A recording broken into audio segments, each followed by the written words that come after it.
Welcome, everybody. My name is Frida Dweck, and I'm a member of the board of the League of Women Voters of Newton. We welcome you to tonight's topic meeting. Before we start, however, I'd like to go through a few housekeeping items. Again, if you could turn off your phones or put it on vibrate, we'd appreciate that. The League of Women Voters of Newton will be holding its program planning meeting on Wednesday, April 3rd, and its annual meeting on Monday, June 10th. These meetings establish the goals and priorities for LWVN for the 2024-2025 year, and all members of LWVN are invited to attend. The April 3rd meeting will be held virtually, and the annual meeting will be held at the Social in Newton Corner. If you're not a member of the League and would like to join, you can find information about membership, as well as information on these meetings and other League events on our website at lwvnewton.org. Tonight's meeting is being recorded by New TV. We thank Maureen Riley-Meager, a member of the board, and Miles, Jane, and Tommy, who are all here helping us out with the technology stuff to make that happen. The recording of this meeting will be aired on New TV and will be posted on the League website as soon as it is available. We also want to thank the Allen Center for providing us with this beautiful venue in which to hold this topic meeting, and Adrian Hartzell-Knudsen for coordinating the logistics of this event with our board. We also want to give a shout out to our City Council President, Mark Laredo, who's in the audience. Now to our event. The League of Women Voters is a nonpartisan organization and never endorses candidates.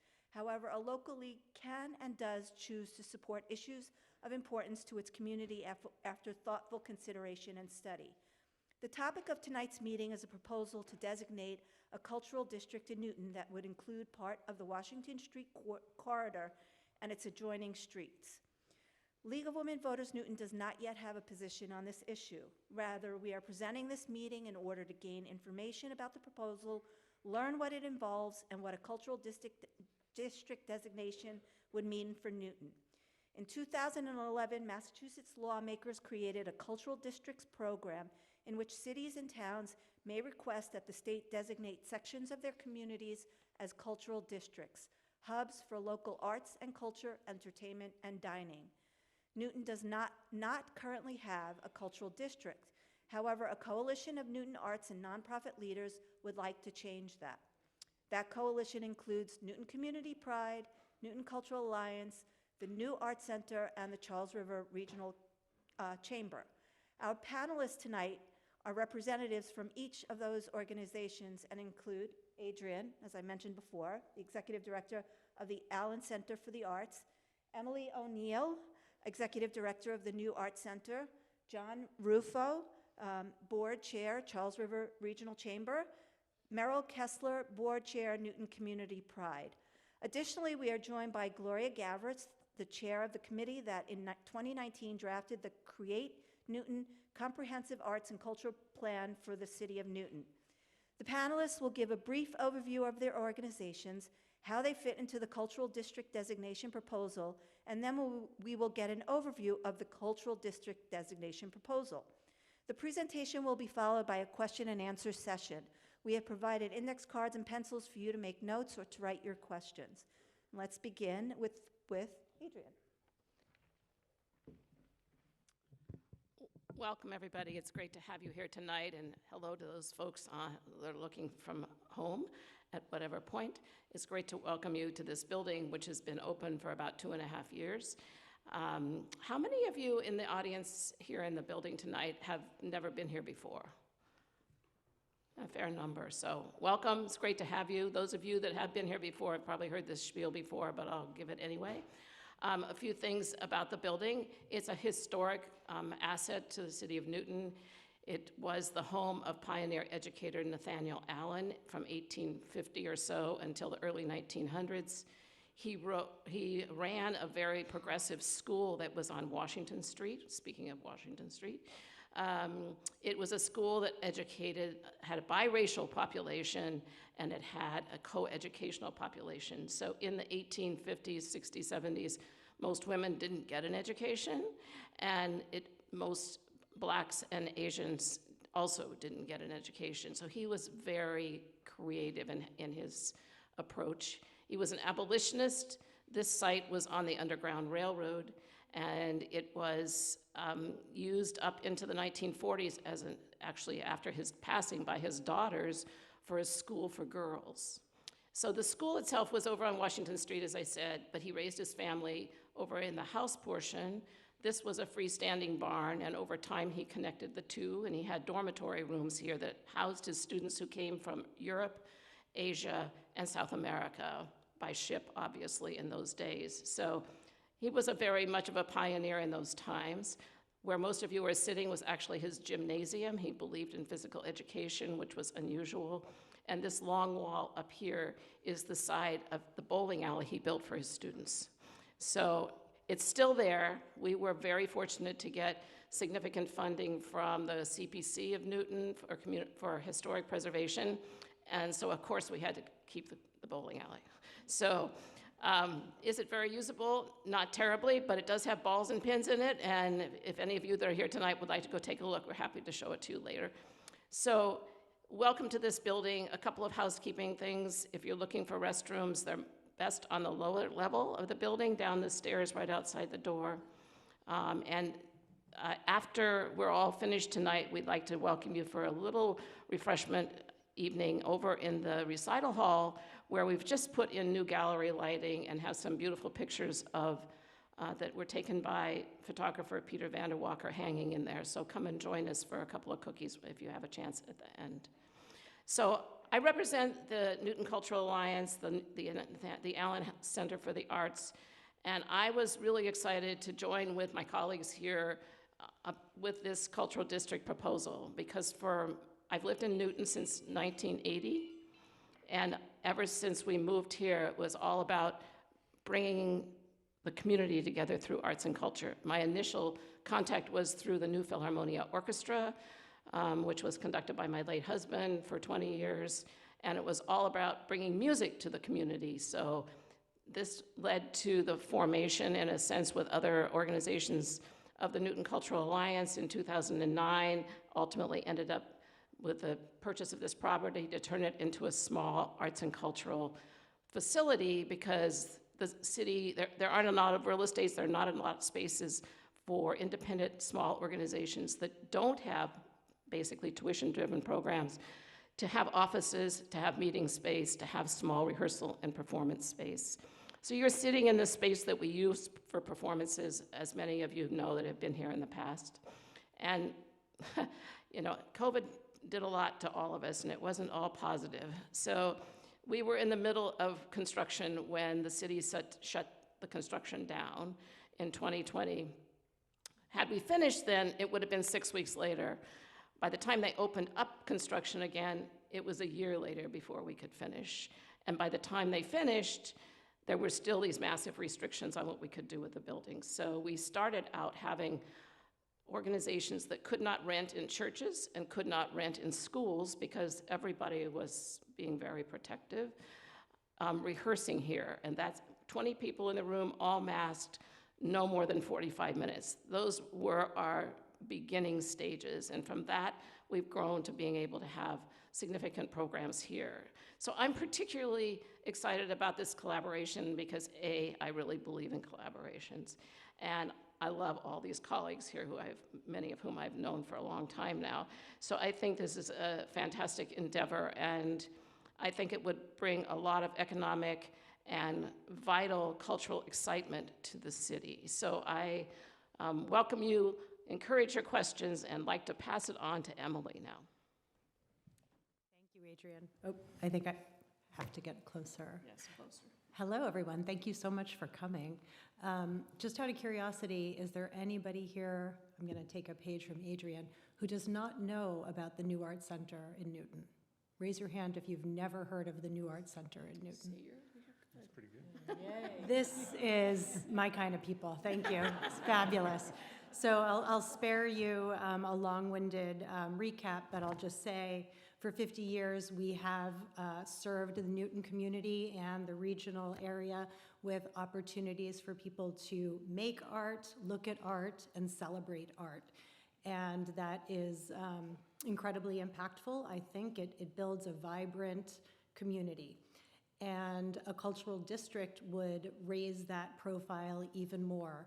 So when I think about the reasons why the New Arts Center would want to have a cultural district, for me, it's as strong as Mayor Fuller's leadership has been in raising the profile of arts and culture, it hasn't been enough.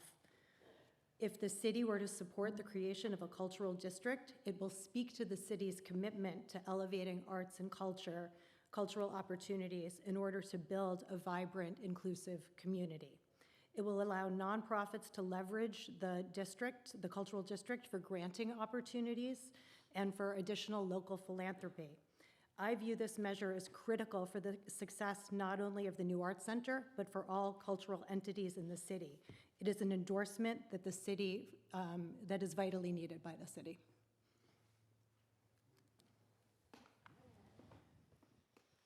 Good evening. My name is John Rufo. I'm an artist, architect, urban designer, and I'm the chair of the board of the Charles River Regional Chamber. And I want to just speak to those three things and why the potential cultural district is important to me. As an artist, the establishment of a district really sends a signal that the community is behind you in creating an identity and a place for the cultural activities to be focused and also, funded in certain ways. And so I think this really speaks to support of the arts community. So that's really important to me as an artist. As an urban designer, and I've worked on a few projects here in Newton, and I think how would you say, the ability of the public to visualize a place like a district for arts and culture really helps bring into the consciousness the role of arts and culture in our lives in the community every day. But also, on my third point, it brings home the issue of what kind of economic benefits that the arts and culture community bring. And I want to just throw some numbers out there to talk about that real quick. So there's an organization called the Americans for the Arts, which puts out about every 5 years a Arts Economic Prosperity Report, and they just released AEP 6, Arts Economic Prosperity 6. You can Google it. It has a lot of great information, but let me just give you the big numbers. So total economic activity in the U.S. yearly is $151 billion. That's divided between $73 billion on spending by arts organizations. So that's us spending $73 billion. $78 billion in event-related spending by audiences. So if you think about the kind of power that economics brings into, that arts brings into the economic vitality of villages and a district, towns and cities. That's really important to keep in mind. Provides 2.6 million jobs nationally, $29.1 billion in revenue. So talking specifically to towns and cities who are thinking about how tax revenue works into this picture.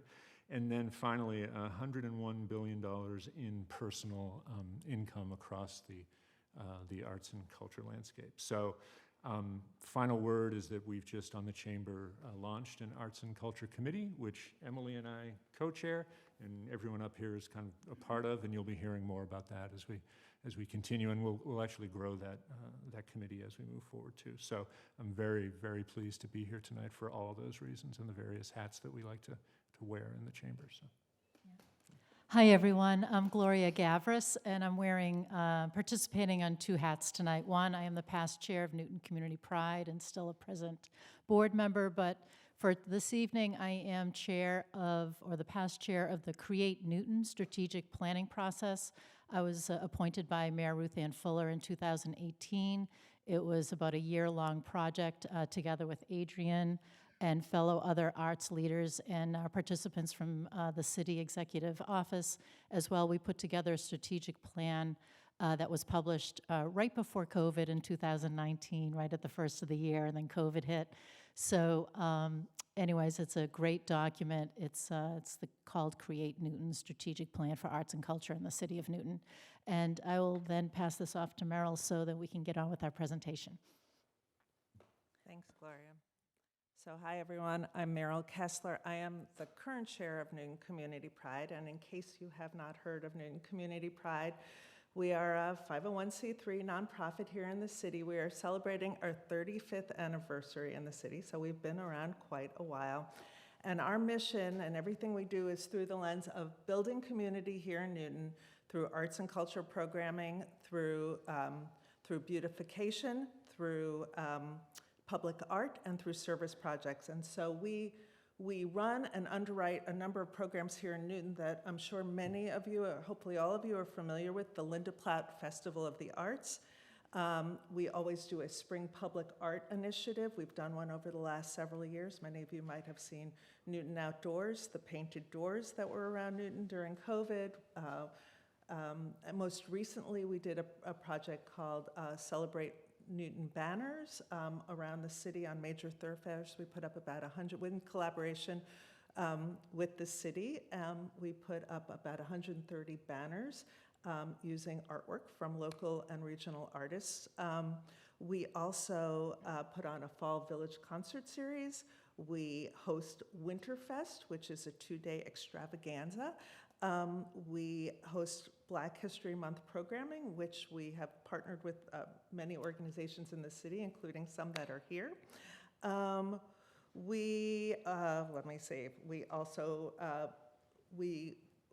send money into the community to amplify other arts and culture organizations through our microgrant program, which every year supports probably 15 to 20 other organizations in Newton. We have a youth arts scholarship that every year awards a scholarship to 3 graduating seniors who are pursuing education in the arts. We also support programs that are run by the city's Arts and Culture Office of Cultural Development. So for instance, the Artful Pianos program that many of you might be aware of, the Halloween window painting contest, and the summer concert series are all underwritten by Newton Community Pride. So as you can see, we have our fingers in a lot of pots around the city, trying to support and elevate arts and culture throughout the city. And the other thing I want to emphasize is all of our programming. We don't have a bricks and mortar home like this beautiful home. Most of our program happens in public spaces. It's all free and accessible, and we try very much to make it equitable, so spread it around the city so different neighborhoods and different villages all benefit from the work we do. And finally, we also maintain, and we plan to maintain gardens around the city. So the final thing we do, I always forget about that one. Anyway, we're so pleased to have you all here tonight, and to help answer some of the questions that Frida laid out in her opening remarks about, what is a cultural district? What is the process to create one? Why do we think one would be a good idea? We've created a little PowerPoint, and Gloria and I are going to take you through that right now. So bear with me while I get it. Well, I get my glasses on so I can read the screen, and we get going. So, just a little background. Turns out I can read without my glasses. The challenge, or the thing that brought us all together, was the question of how better to recognize, elevate, and amplify Newton's cultural assets. Newton has many, many cultural assets. And as some of my colleagues have already indicated, we as a group wish that more of a spotlight was shown on them, that we could elevate them, that people knew they existed, that we could access more funding for them. And we've been talking as a group for several years about how to do that. And one of the ways we think that we can do that is through the creation of a cultural district here in Newton. So this past December in 2023, our 4 organizations sent a letter to the mayor, as well as some members of her administration, urging the city to apply to the Massachusetts Cultural Council to designate a portion of Washington Street, basically running from West Newton through Newtonville, and some of the adjoining streets as a cultural district. And we'll get into the specifics of what that would entail a little bit further into the presentation. But underlying, this request was a belief that we all shared that creating a cultural district in this area would not only create vibrancy and branding and cohesiveness along that stretch of Washington Street, but also that it would elevate arts and culture throughout the city and yield cultural and economic benefits, as John already referenced, for the city as a whole.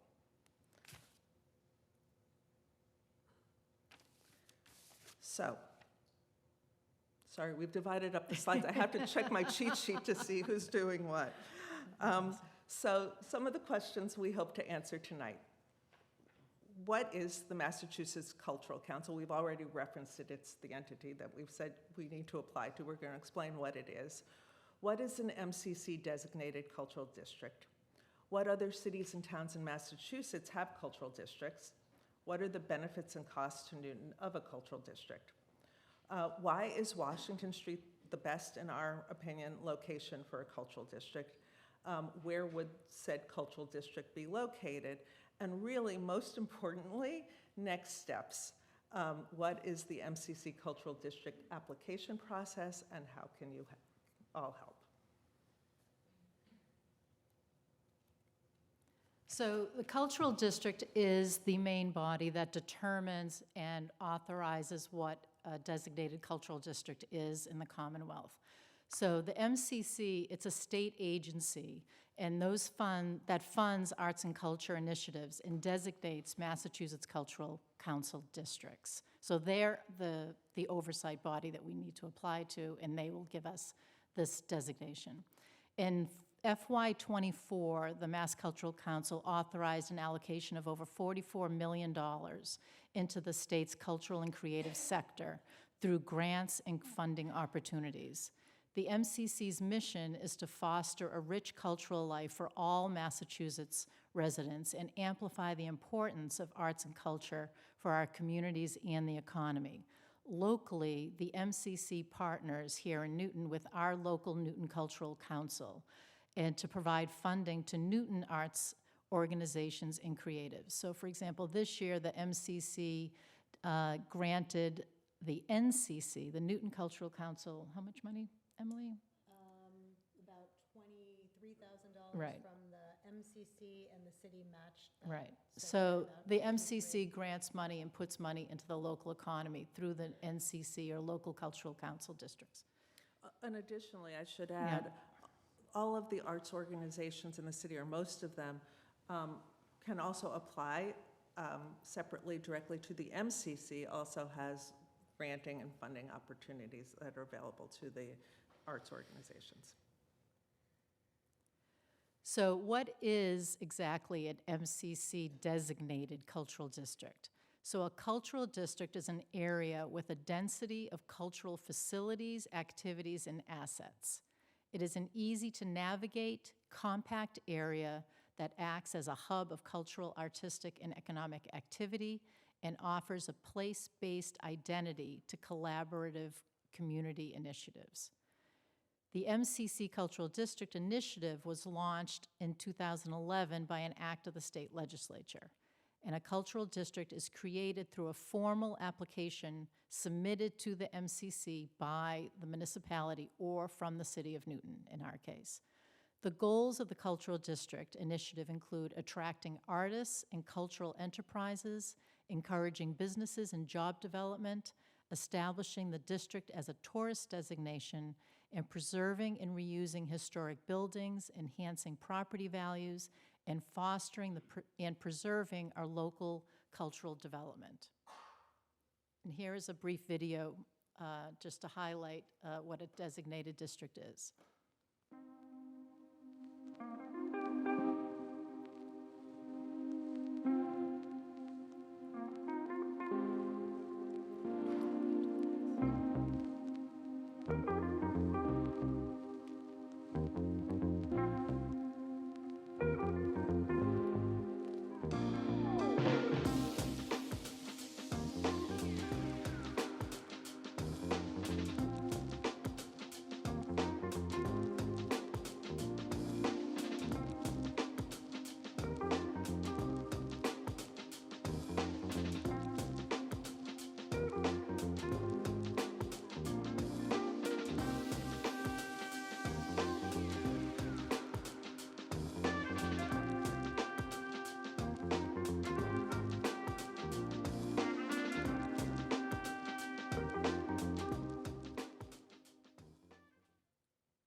So, how many cultural districts already exist in Massachusetts?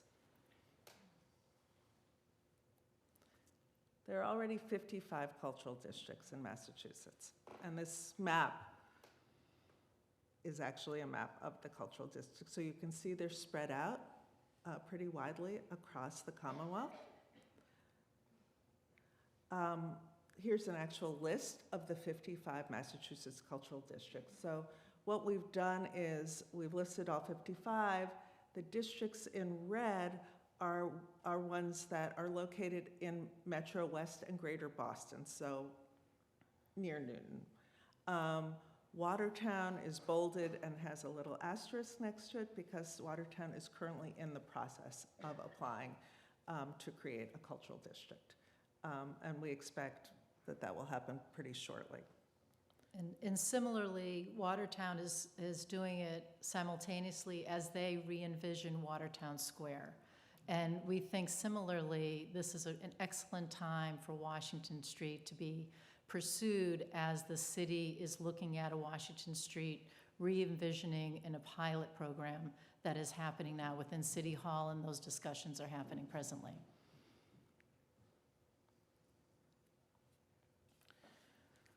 So what are the benefits to Newton of a cultural district? I happen to love this slide because there are like all these things in the plus column and only one thing in the negative column. So on the plus column, benefits, a cultural district would recognize and elevate our existing cultural and historic assets.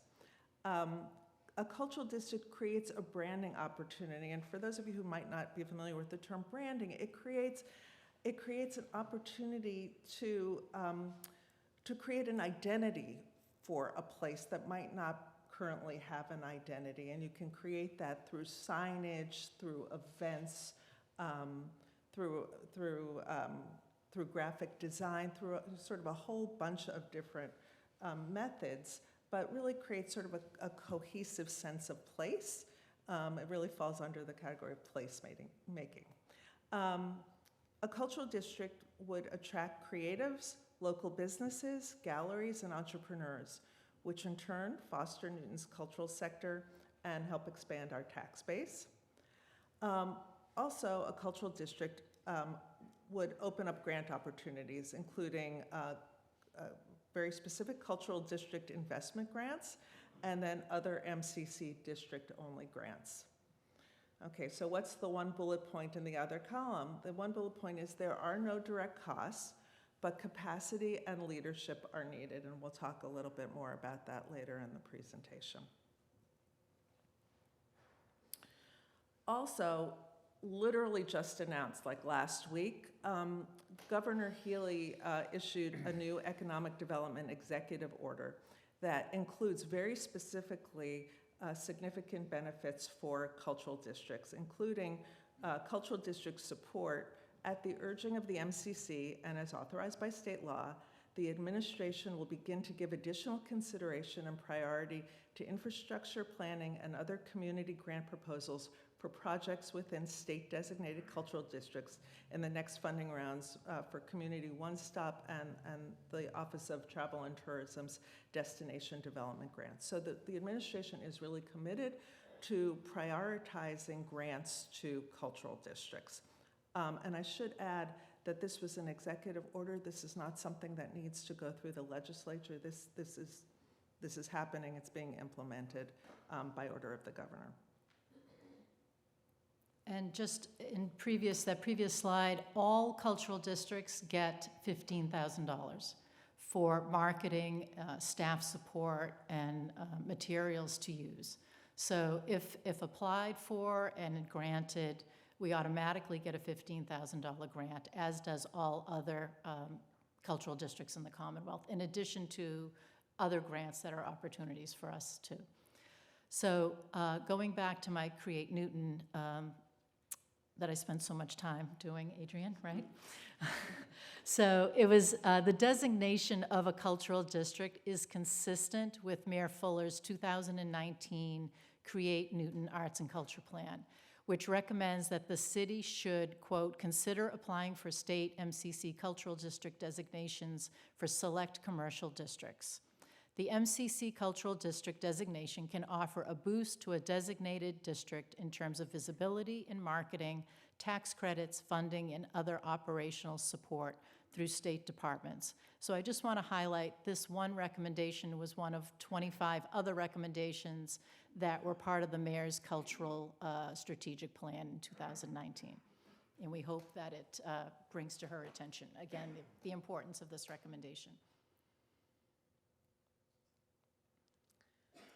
So why do we want to focus on Washington Street particularly? Number one, there is a very high concentration of cultural assets, including arts and historic organizations, performance spaces, public art murals, historic buildings, and other arts-related businesses. Washington Street is an important corridor for our city. It's a main thoroughfare, yet most people are unaware of the many cultural assets that are even located there, which we hope to highlight. The Washington Street pilot program, which begins next year, will transform Washington Street into a more visually appealing and pedestrian and bike-friendly location. A cultural district on and around Washington Street will, going back to our branding importance, will create a new sense of place and identity and draw in new businesses and enliven the entire area from West Newton to Newtonville and adjacent streets beyond that. So where would a cultural district be located? So we've created this map, and the red stars indicate roughly the location of a bunch. They're actually in some of the locations that are starred multiple cultural assets. They are just in a very condensed area, so they got a single star. But this map indicates what we think is sort of the core of what would be a Washington Street cultural district. So as you can see, it would stretch from West Newton, starting down by where Joanne Langione Dance Center is, all the way through Newtonville, and then actually even up to, we hope, the Jackson Homestead and Museum, which is an important cultural asset. In preliminary conversations with other groups and organizations around, and frankly, elected officials around the city, it's been brought to our attention that there are a whole bunch of other cultural assets that are quite nearby, what we had originally envisioned as the district. And those we've marked in yellow. I should emphasize at this point that the boundaries of this district have not been set. This is our first public conversation about this. This is really the very, very beginning of this process. And what this district ultimately looks like is going to be the result of a community input process. Hopefully everybody in this room will be part of it, and lots of other organizations as well as the Mass Cultural Council will also have input. Because as Gloria read one of the earlier slides, one of the requirements of the district is also that it's compact and walkable. What that means is a little open to interpretation. And so we need some more input from the Cultural Council about exactly how big a district can be to satisfy their requirements. But possibly some of the assets that are marked in yellow could also be part of the district. TBD, it's part of a further conversation. So we've actually made a list of, and this is probably not exhaustive.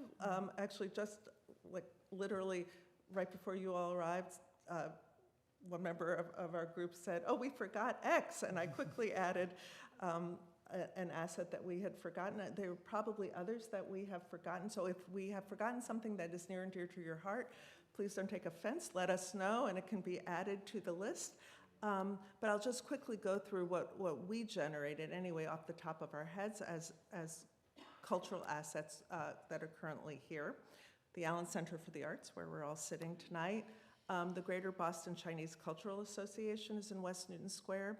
The New Art Center in Newtonville, as well as the New Art Corridor at Trio, which is a gallery space and meeting space in the Trio building. There are currently 3 examples of public art in Newtonville.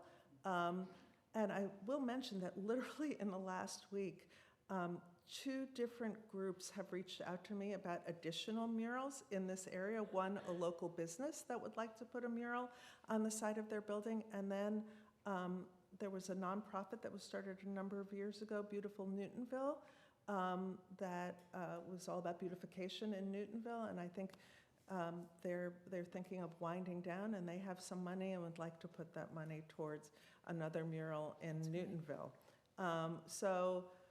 As you can see, stuff is happening in real time in this area around public art. There is poetry in concrete in Newtonville that Gray Held, who's sitting in the back there, created and put into place. Wonderful poetry that's in the sidewalk. If you walk around Newtonville, you can see that. Also, Gray's well represented here.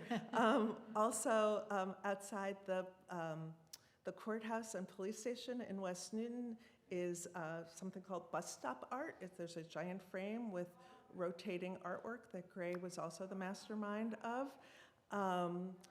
There are 2 churches in this stretch that also act as really performance centers. Second Church and the Unitarian Church both have arts and culture performances in their sanctuaries. The Scandinavian Living Center, so now moving to a couple of the yellow stars. The Scandinavian Living Center has arts and culture programming, including Music Mondays. Is the Music Mondays. There will be a new performance space in the newly built Lincoln Elliott School in Nonantum. And then sort of further east, there are a bunch of potential sites in Nonantum, sorry, too numerous to name, but so I've referenced them, as well as Grace Church in Newton Corner also functions. The new Phil performs at Grace Church in Newton Corner. So again, as you can see, this stretch has just an enormous amount of cultural assets. And then historic assets, the Jackson Museum and Homestead Museum.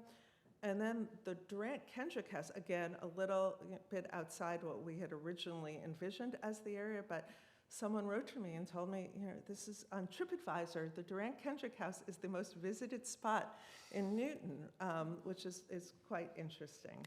And then there are a whole bunch of businesses that I won't go through individually, but just in the stretch that are related to the arts, either the visual arts, dance, music, printing, movies, cinema.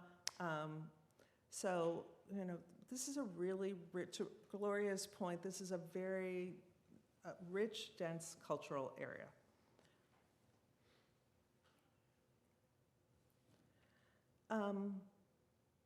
A point we really do want to underscore is that while clearly designating this area as a cultural district will bring benefits to this area, we believe, and the MCC believes, that having a cultural district in your municipality, in your city or town, brings benefits to the whole city or town, not just to that one area. So just to go through some of these benefits, a cultural district is an inclusive initiative that can benefit our community as a whole. First of all, partnerships are key. Forming a cultural district should not exclude partners and assets that lie just outside the cultural district boundary. Marketing is key. Cultural district marketing materials provide a great opportunity to point to other business and entities near the district, or frankly, not even near the district. And I'll tell you, just looking online at some of the other cultural districts around the Commonwealth, many of them have interactive maps that map not only the assets, the cultural and historic assets in the district, but in the whole municipality. So someone visiting, Arlington can see where everything related to arts and culture is in Arlington. And we could certainly do that here in Newton as well. And then collaboration is key. Collaborative planning with partners and organizations provides opportunities for programming and events to occur within multiple locations throughout the city under one cohesively branded umbrella. So really, we see the cultural district as kind of like a wedge into broader arts and culture programming, broader arts and culture support, broader arts and culture PR, for all of the arts and cultural organizations in the city. This is a quote actually from our contact at the MCC when we talked to her about this. I'm sorry. She said, "A cultural district should attract people to an area. Additional local options should keep them there." So, it should be a synergistic relationship. So what are the next steps? As Meryl mentioned, this is really our first conversation that we've had with a broader community of arts enthusiasts, arts organizations. The original sort of collaborators here have been thinking and talking about these issues for a couple of years. We thought the time was right, particularly now as City Hall and those leaders in City Hall envision what Washington Street can look like. So really the first step is to identify a municipal representative as the primary contact for the district to spearhead the application process. Number one, the applicant must be the City of Newton. We can advocate and talk about this forever, but the application has to be driven by City Hall. Establish a cultural district partnership, which we hope you will continue to be part of, prior to applying for a designation. The partnership must provide oversight, not the community input part is your part. Right now, the Cultural District Partnership is the partnership that provides oversight and management of the district.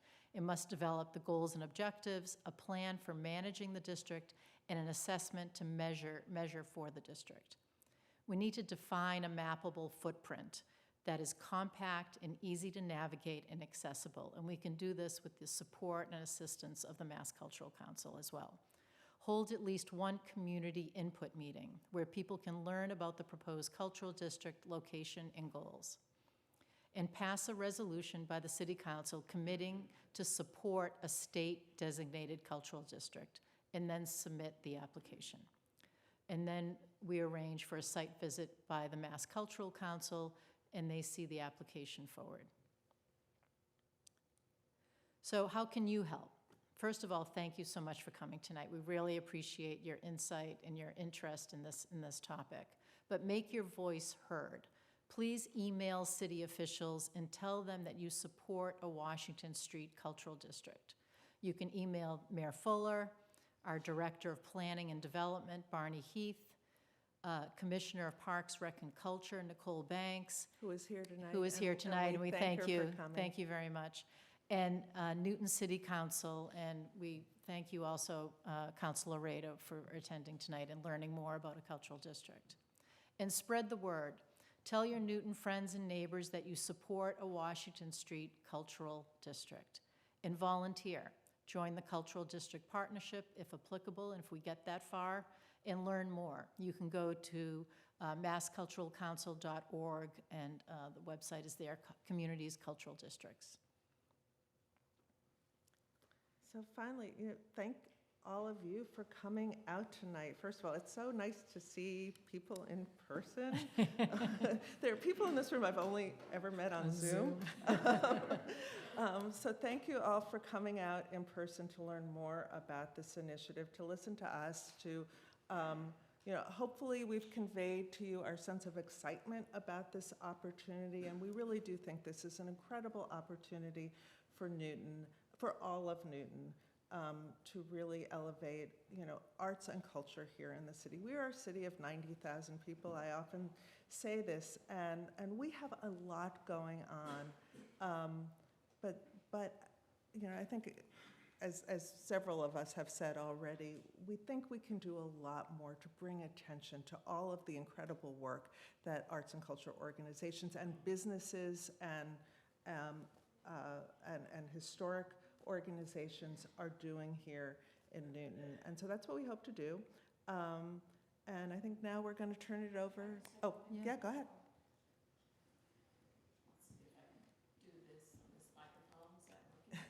Hello? Yeah. Okay. What I always, when I'm trying to present the building, I get bottled up in the housekeeping details. I don't think about everything all at the same time, as many of you know. So I wanted to sort of add to the conversation that I think one of the things that we've talked about for a long time and with this general group here is how great it would be to make Newton a destination for arts and culture, that people would want to come here. And something like a cultural district, I think, would really begin to drive that activity, not only awareness within our own community, but across the Commonwealth and beyond. And I think one of the reasons that Lisa and Durant Kendrick have good attendance over there is that that's a really unique, historic place that people really want to visit, and it's a magnet for people.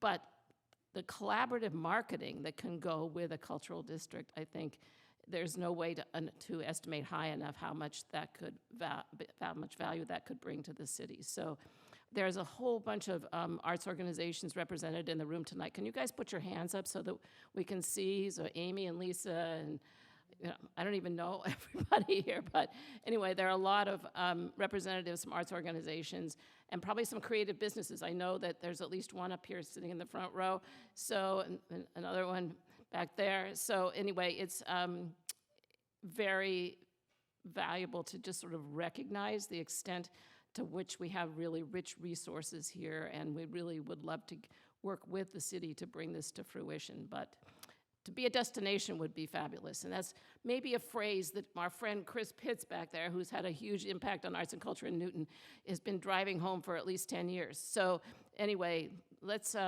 that's the impetus, but maybe we're going to do a Q&A now. Okay. First I want to thank our panel. They did an amazing job of presenting the information about the cultural district. I know there's a lot to absorb, and I'm sure there's lots of questions. Marcia Johnson, who's a member of our board, is going to walk around with a microphone. You could just raise your hand and she'll come up to you, and then you can ask your question. If you're directing your question to a particular panelist, please let us know. Mention that when you ask your question. So we'll open the floor.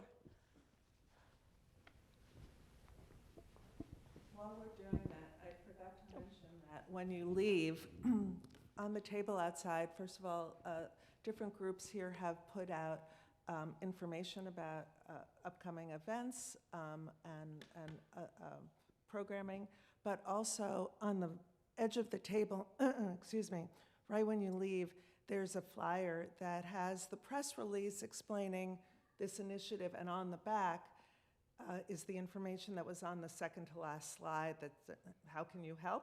So it has email addresses and so on. So I urge everybody to take one of those flyers with you so that you can get involved too. And also, if you could just state your name before you ask your question. Thank you. Hi. Hi. My name's Amelia LeClaire. I'm the director of Capella Klausera, one of the arts organizations that's been working with you all in some capacity for a long time. And it's very exciting to me to think that we're finally at this point now, because I've had a long time dream of what we call brown signs on the Mass Pike saying, Newton, Cultural District, come here. But my question has to do with tax revenue. John, it's curious to me, how is a cultural district going to bring in tax revenues from nonprofits?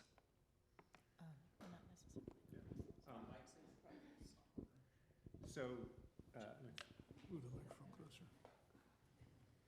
Oh, I think one thing to say is not every arts organization is a nonprofit. My arts organization, John Rufo Studio, is just my own little business. So that's an important thing to know about it. But when you think about the total landscape, I would say, of the arts business world, you know, where galleries and retailers, you know, for example, some of the places where I show my work is not only a traditional gallery setting, but they're also retail settings that have really seen that this mixture of art and crafts, say ceramic, jewelry, clothing, artwork is all kind of part of it, right? So I think that not only is the cultural district attracting a certain amount of business vitality to organizations that are nonprofit or arts organizations within a district, but the foot traffic and the other potential business boost that you get from folks who get to that movie theater because they now know about the movie theater, but they want a glass of wine and a pizza beforehand. You know, I think there's this kind of kinetic energy around it that I think is, it's really hard to measure. Honestly, it is difficult to measure, and one of the things that we've just started to put together on the Chamber's Arts and Culture Committee is we're going to begin to do a local, because what I gave you was national numbers, right? But we want to do a local regional study that sort of allows people to visualize what is the economic kind of nut that arts and culture can actually sort of, you know, take credit for. And just to segue off that, a couple of years ago, Newton Community Pride worked with Brandeis Heller School of Social Policy and Management to dig deep into the Newton arts nonprofits and did an economic impact report and a presentation for the community with that. And one of the things that it did show, not only did like one attendee's spending, you know, kind of like a pebble in a pond, it kind of just spills out.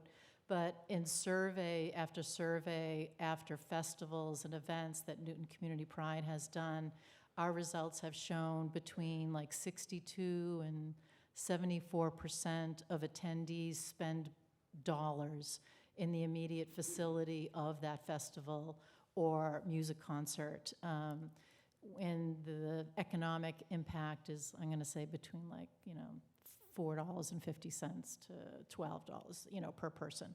So, you know, the impact of tax revenues sort of that way is also very important. And as John said, by celebrating and enhancing and branding a particular thoroughfare as a cultural district, not only will attract hopefully other businesses to that area as well, whether it be gallery space or creative businesses, but also restaurants, et cetera, that will support attendees by coming as well. So thanks for that question, so we can get that info out.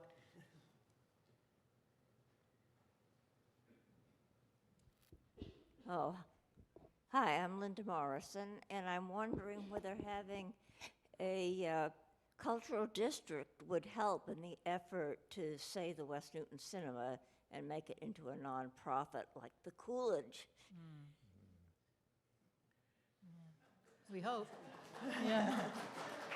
We certainly hope that the West Newton Cinema Foundation is successful in their fundraising endeavors so that they could be one of the anchors here in West Newton for a cultural district, for sure. Maybe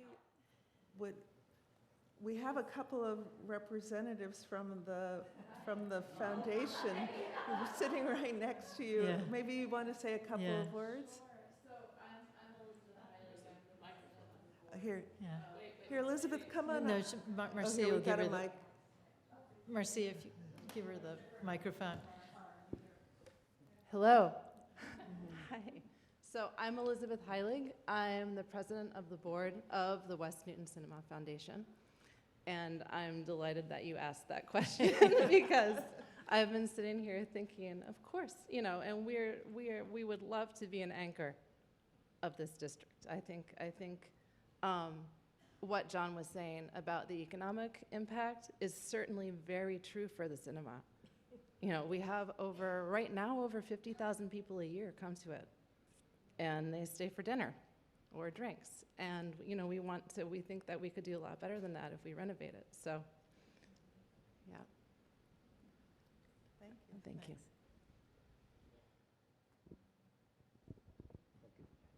Hi, yeah, I'm Mitchell Klein, long-term Newton resident and a trustee at 77 Court Street. And I love the idea. I think it's absolutely wonderful. When I hear district, I think back to some horrifying experiences I had working in historic districts and in a previous business I had. So my question is, from a development perspective, by establishing this district, will that put any, I'll say, additional regulations or burdens in terms of development within that district? Not that No. we're Is it just aware open? of. No. That's the right No. answer, thank you. No. We could change the word district to neighborhood, or, you know, don't let it have the negative connotation that it once gave you. It's triggering for Yeah. everybody. Hi there, thank you. I'm Mike Halley, I'm a West Newton resident, and when it's great ideas, and your ideas, I start to border collie my own ideas about, you know, things. So let me just throw out a few that I wrote on my, thank you for the note cards, it was a great idea. One of the other anchors is West Newton Commons. The green spaces that we have are perfect opportunities. I see West Newton Common, the park over behind Blue Ribbon and that location, is surprisingly underused. It seems almost a passive space, but it's a lovely large park that could be used for community events. Similarly, the Davis Playground is very close to West Newton. It's another place where maybe younger kids could play in a playground and art could be in the space. That sort of suggests to me that collaborative events, I think one of the nice things about this kind of organization is that you can do the things that we see sometimes when there's street closures in JP or other places where many people come together. People spend money, people see things, people think of it as a place. West Newton Square, I think Newtonville, the Walnut Street enhancements have drawn a lot of people to that location, but I think West Newton Square has not benefited from that. But I think having the critical mass of the existing art and cultural magnets that are there could really help rejuvenate West Newton Square from a cultural point of view. There was the other question of, you know, what does it mean for economic impact? I think if there's say a restaurant that is in a cultural district, the opportunity for artists to, almost an expectation that if you go in there, it's going to be artsy, or there's going to be something, which opens up the opportunity for local artists to be exhibiting in places that otherwise people might not think of that. And so that means that buildings we otherwise would not think of as being an art center become part of the art community. I think that's potentially a lovely opportunity. Another anchor I thought of as Newton North High School is not far away, bringing in the next generation of artists to contribute. And also, again, green space and places where we can have is really sort of natural extension. And finally, in this world of, many of us know each other from Zoom, the opportunity for this to be paired with a virtual arts district, where it's one place where you go to find out about all the activities that are happening, all the locations, and then that is the opportunity for people to get together or do these one-on-one, the cinema is doing something with a local, someone who's nearby, or there's a street fair. One place where everyone can go learn about it in one spot, having social media driven to that one spot. Everybody wins from that. So those are my crazy border collie That's ideas. great. So Thanks, thank you. Michael.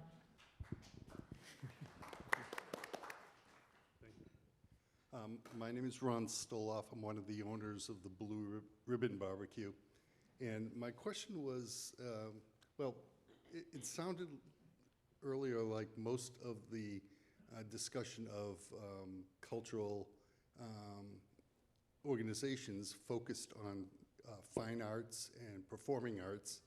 I'm wondering how big an umbrella you designate cultural organizations. One of my questions was, for-profit versus nonprofit, and I think that was addressed earlier. But it sounds almost like organizations like my own, restaurants, are tangentially benefiting and contributing to the designation of a cultural district, and I'm wondering why, in my case specifically, restaurants aren't considered a cultural organization. Yeah. So I don't know if MCC embraces that. No, actually, I will say we had a little conversation about this, and the answer is we don't know. We're at the beginning of this process, but the one thing I can say is, because I did do some poking around and looking at some of the other cultural districts, and in some of the other cultural districts, restaurants are assets that are called out as part of the district. So as our thinking moves forward, I think restaurants certainly could be. I think initially we didn't understand how broad the umbrella is, but I think it's a pretty big umbrella. I think a lot of different businesses, a lot of different organizations can fall under it. I don't see why not.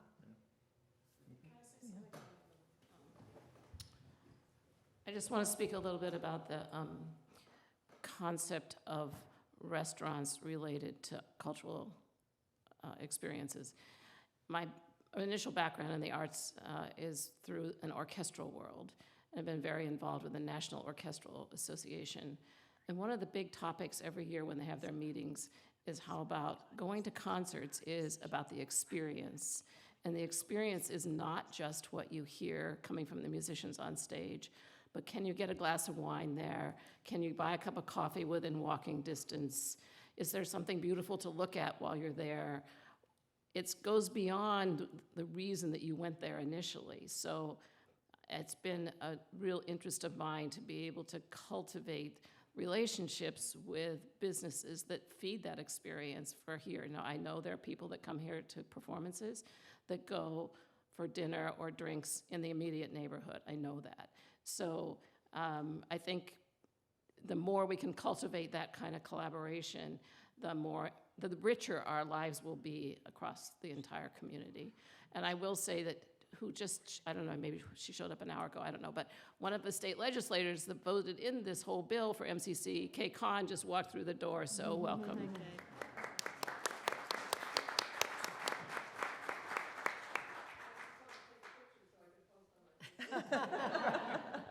She's the most active Facebook person I know.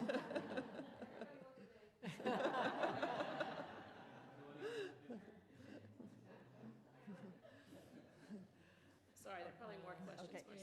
Marcia. Sorry, this is, I have the mic, so I'm going to use it. This is, first of all, a big thanks for having this conversation. I'm Lynn Pepball, and I'm a member or a board member of the West Newton Cinema Foundation. And your conversation and our initiative couldn't be more perfectly timed, so I want to do everything that I can to encourage people to not let this momentum die out. But I also want to echo the enthusiasm and the optimism we feel that we will be successful. The West Newton Cinema Foundation will be successful in having a West Newton Cinema. We need your support, but we are very encouraged by the support we're receiving. So I just want to let you know that we could be an anchor, and we believe, I couldn't agree more with what you said about being a destination. We think we can leverage the resources in our surrounding communities to make people want to come to Newton, to hear speakers in Newton, to have a musical event with a film, with a dinner. There's just so much we could do to make Newton a destination. So I want to thank you for this. I want to make sure this happens. Great. And so Thank you. we'll be successful.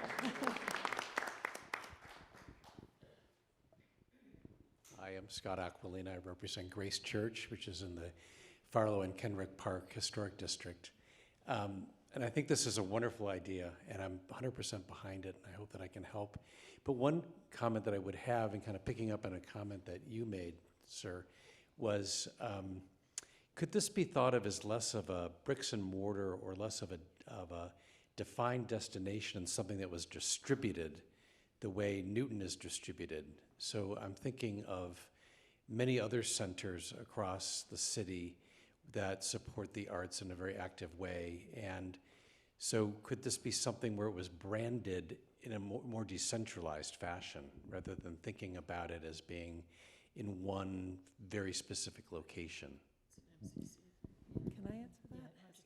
So I want to emphasize an important point, which is that a cultural district is a state designation. So we are bound by the definition that the state has created. We see ourselves, we're sort of like, we're jump-starting this process here in Newton, but we're not the deciders. Ultimately, the state is the decider about what this thing looks like. Our understanding from conversations with the state and from reading the materials online and looking at the application is that the state very clearly is imagining a geographical area. I think that is pretty clear. However, I would say a couple of things, because you raised a really good point. And we are a big city, and we're a city of many villages, and we do have assets throughout the city. So you've raised an excellent point. The first thing I would say is that one cultural district in a municipality does not preclude other cultural districts. So Boston has 3 cultural districts. Newton, again, is a large city. So conceivably, if organizations and businesses in another part of the city wanted to spearhead another cultural district there, absolutely, I believe that could happen. And I think the other point I wanted to make, which we referred to in the slideshow, is that the idea is that the cultural district is the could help the hub. Thank you. That's the word I'm looking for. I was going to say the organizer, which is a terrible word. The hub of cultural activity throughout the city, and could help organize and advertise and amplify cultural events and happenings and businesses and restaurants and throughout the city. And again, if you look at what other municipalities have done, they have done that.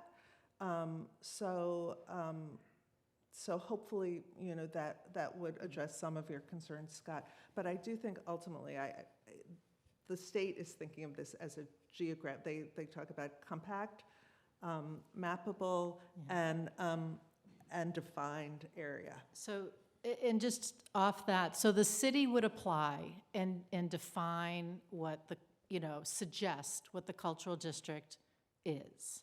And then MCC comes in and we go through, we walk it, we list the cultural assets, but that does not preclude other cultural pockets that would be in the city that could also be part of, for example, a website that celebrates all of the cultural assets that we have.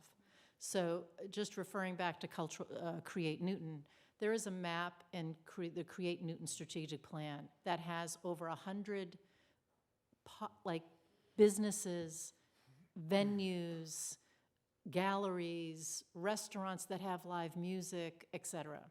So we might be able to envision a website that defines the cultural district, brands it a cultural district, but celebrates a venue like Grace Church, celebrates the Hyde Community Center, celebrates Coletti Magni Park in Nonantum, talks about the space in West Newton, whether it be Captain Ryan or other open spaces where live music is happening. So that can all be part of it. But in terms of an application that needs to be filed, we first have to start with a geographical district that would be accepted. And that's where we thought Washington Street as a cultural corridor made the most sense, given the central location of so many that are along that space. Hello, my name's My name is JB Sloan, and I'm also on the board of the West Newton Cinema Foundation. I have a comment and a question. The comment is this: in the video, it seemed like one of the elements of culture that I don't know that is coming through as much in our application is the diversity of the community. I think of the Greater Boston Chinese Cultural Association that's right here, and the Chinese community in the area, as well as, you know, the churches certainly are a part of it, and trying to reach out and bring in some of that culture that's present in the area. Question is just if, you know, it seems like the city council is a key piece of this and their support of it, and that the application has to come from the city. Have you had those initial discussions, and do you have a sense of, I know we have representatives here, do you have a sense of the direction that might go and the support that's there? If there's any pushback, what that pushback might be pertaining to? So far, we've received some very positive comments from some city councilors, and then some questions. I think many of the councilors want to learn more, so that was part of the reason we did this, and we're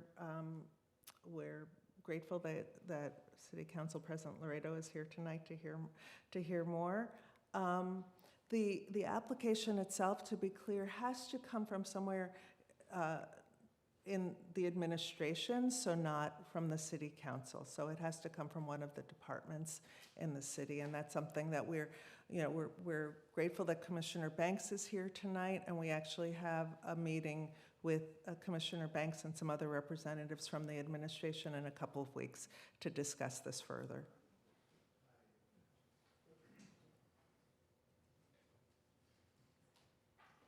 Can I just say something about the diversity question, which is that I feel like one of the places that we literally visualize the potential power of our diversity is in the arts and in culture. It's one of the places we see it most directly, and we find out about what's going on in our community, as well as what we need to do ourselves to keep learning and being lifelong learners about the place that we live and the cultures that we live in. So I think the arts is kind of a prime space for that kind of diversity, actually, to happen and be visualized. I would echo what John said. I would say look to the programming that the cultural entities are putting together and putting forth within the city to create an inclusive environment. The New Arts Center is that's foremost in what we do. I would just like to say thank you for recognizing me, Adrian. But I just would like to know, sorry that I was late, I had another event, but is there anything that the state can do? State delegation, for example, the Newton State Delegation can be helpful here. Right in you. You could connect with the Mass Cultural Council. We really, and particularly Representative Khan, we really appreciate your support for all you do for the arts. I would say I would love the state delegation to be behind this and write a letter to Mayor Fuller and just say that you support this idea for Washington Street. You're a resident of Newton as well as a representative, so we would love your support. Get a little more information about that. Great, thanks.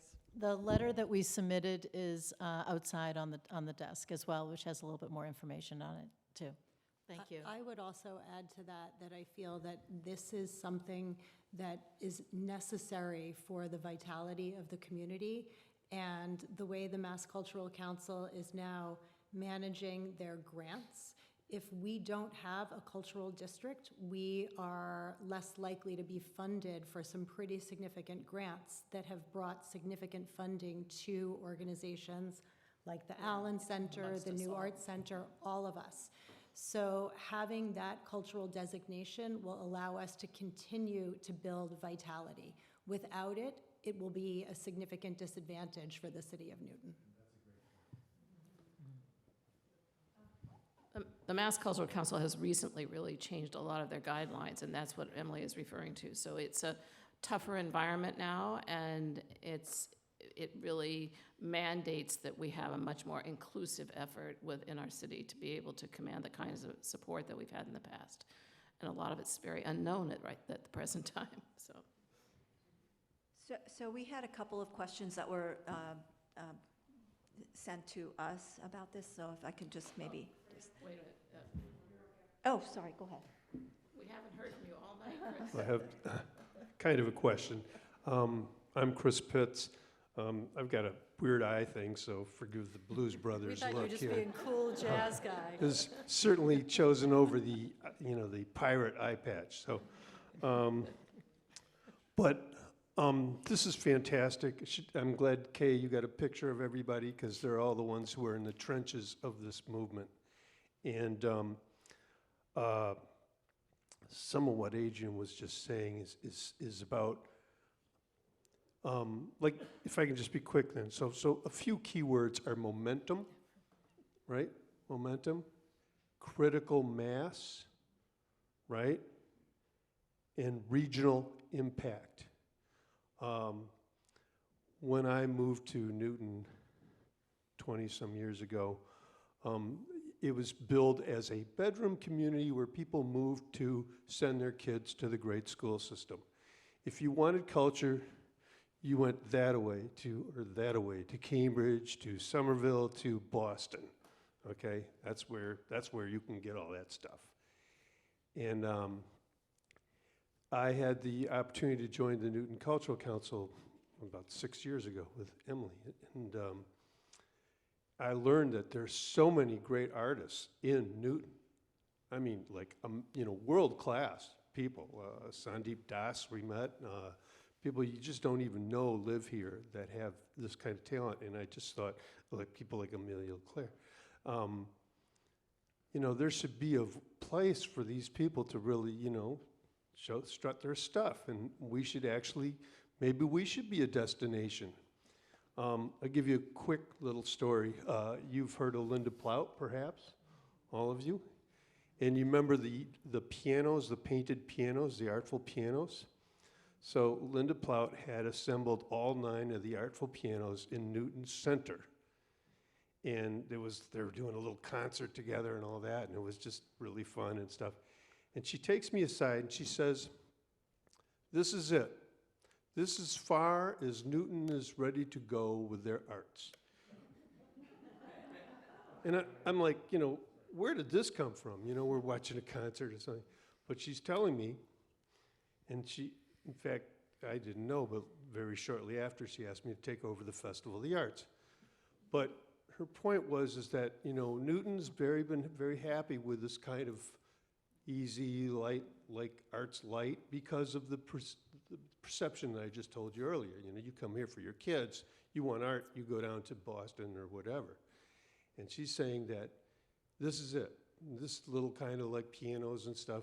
If you want more than that, you're going to have to step up your game.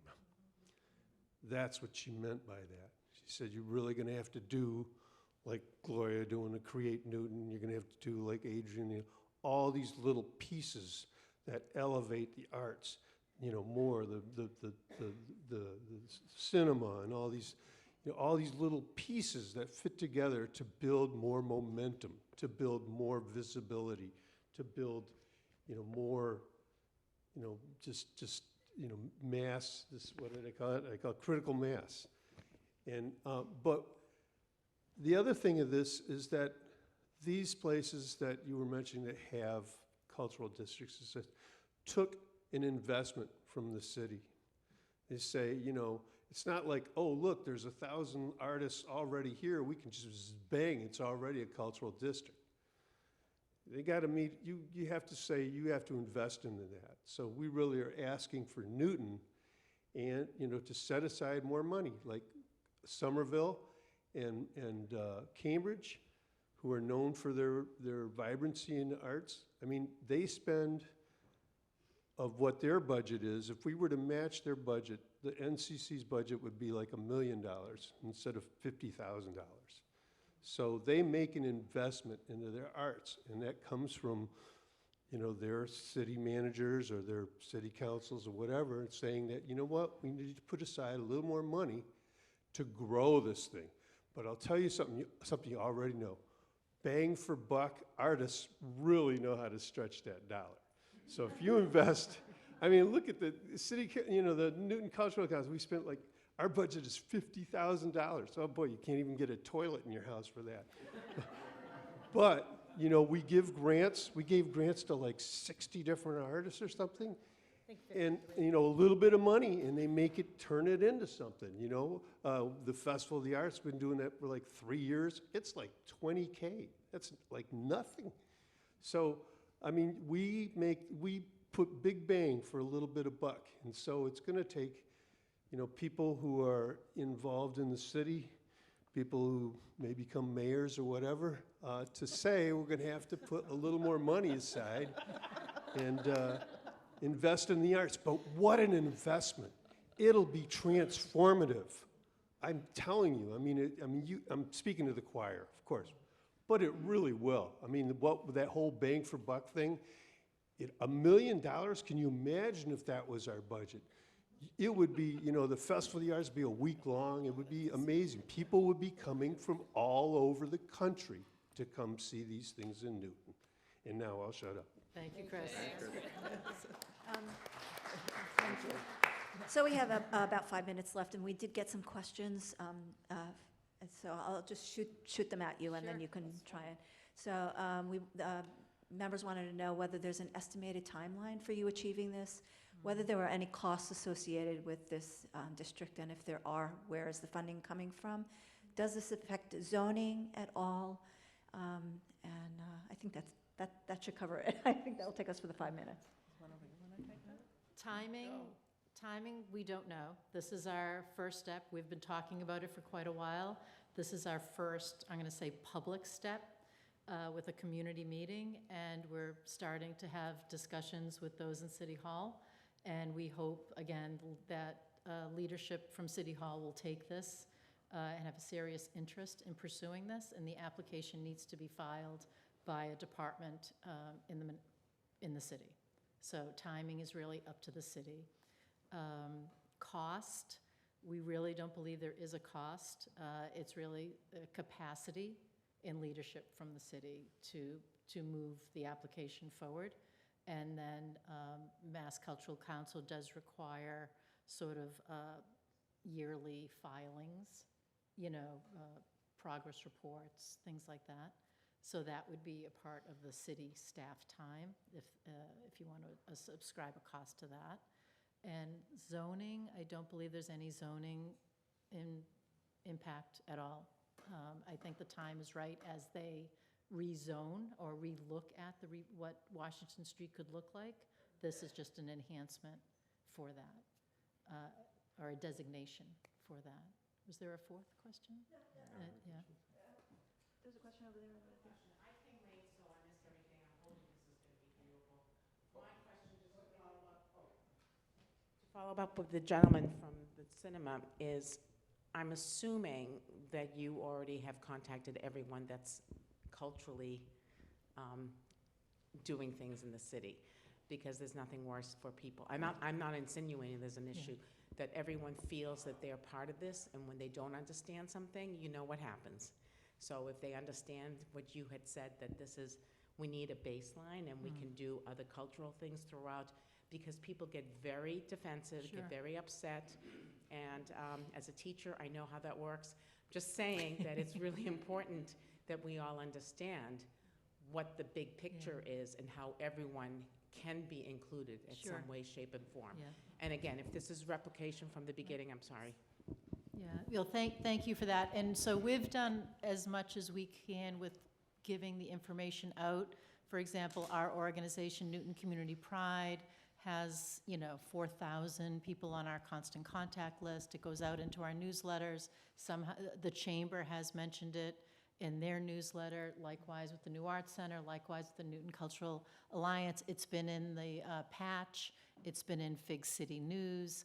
I think, again, we reached out directly to many people about tonight's meeting, everyone we could think of. Yeah, anyone we could think of. But I think if it does go another step in a more formal way, and an application is filed, the Mass Cultural Council does require community partnership and community meetings to discuss it. So we would suggest everyone here who seems to be involved and of interest, please tell your network. They can go on any one of our websites and join our collective newsletters, and we'll be feeding out additional information as we learn about it.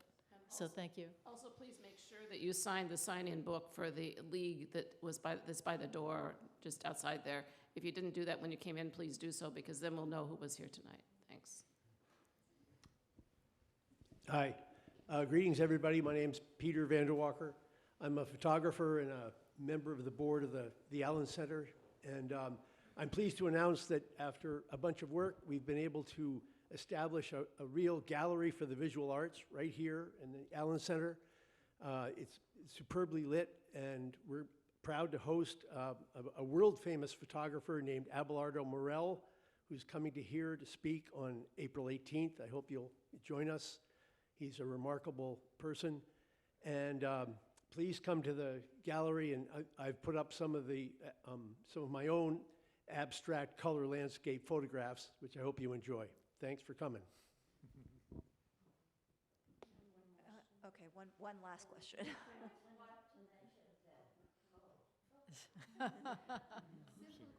First of all, I think it's a great idea. Hi, Joanne. But it's just a general question. Maybe it's too soon to think about it. But is there going to be a sort of criteria to qualify to be part of this culture district for different culture assets or businesses? Like, do you have to be, I don't know, how do you prove that you are part of this culture group? So I think that guidance has to come from the state, and will come from the state. And I think the state will also be very instrumental in defining the boundaries of the district. My understanding is that in Watertown, which one of you was telling me? John, why don't you talk about how define the district, what is Yeah, I was able to walk through what is being proposed as a new cultural district in Watertown, right around Watertown Square, with Liz Helfer, who's one of the people in Watertown. And it was interesting because as we walked, she was talking about the streets and saying, well, it's going to extend 2 blocks up this street because we want to make sure that that gallery there is in it, and then it'll go behind these houses because those houses don't need to be in it. So it can actually be really quite specific in the way they think about what's in the footprint and making sure the footprint is right, and then MCC has to approve the footprint literally.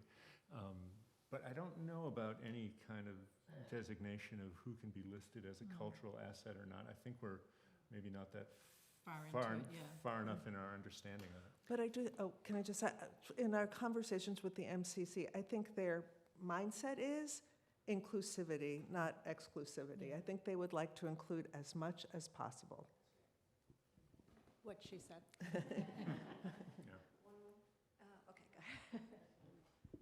It's Linda Morrison again. I just thought we should mention the open studios that happen twice a year is a good model for how there are going to be nodes all around the city, and a district should connect with that. And at least 2 of us on this panel already wrote to Claudia Fix, who runs Open Studios, to invite her tonight, and she already responded that she thinks this is a wonderful idea. So good to have her vote of confidence.